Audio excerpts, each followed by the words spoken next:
Hi friends, எப்படி இருக்கீங்க? Last வீடியோவில் நான் first time voice over try பண்ணேன். ஹானஸ்ட்லி சொல்ல போனால் கொஞ்சம் நர்வஸாக தாங்க இருந்துச்சு. ஆனால் நீங்கள் கொடுத்த லவ் அண்ட் சப்போர்ட் ரொம்பவே ஹார்ட் டச்சிங்காக இருந்தது. உங்கள் கமெண்ட்ஸ், லைக், ஷேர் எல்லாம் பார்த்தப்ப இன்னும் மோட்டிவேட் ஆகிட்டீங்க. Thank you so much for all your support. வாங்க ரெசிபி உள்ளே போகலாம். வேலுக்கு ஏற்ற மாதிரி குலுன்னு இன்னைக்கு எங்கள் ஊர் ஸ்டைல் பால்னை குல்ஃபி எப்படி செய்யலாம்னு பார்க்கலாமா? ஃபர்ஸ்ட்டு பாதாம் மிக்ஸ் பவுடரை ரெடி பண்ணிப்போம். இதுக்கு கொஞ்சம் பாதாம், பிஸ்தா, முந்திரி, அப்புறம் 2 ஏலக்காய் எடுத்துக்கோங்க. இதெல்லாம் மிக்ஸி ஜாரில் போட்டு 3 டேபிள் ஸ்பூன் பால் பவுடரை சேர்த்து கொஞ்சம் கொரப்பாக அரைச்சி எடுத்துக்கோங்க. பேனில் 1 லிட்டர் பாலை ஊற்றி அதோட ஒரு பிஞ்ச் சஃப்ரான் சேர்த்து நல்லா கொதிக்க விடுங்க.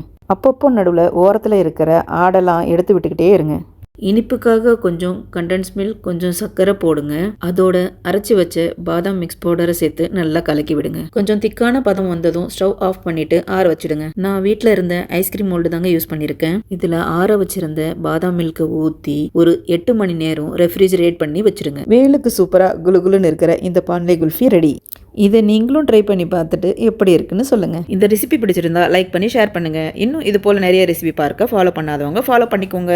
ரசித்து சமைங்க, ருசிச்சு சாப்பிடுங்க. தேங்க்ஸ் ஃபார் வாட்சிங்.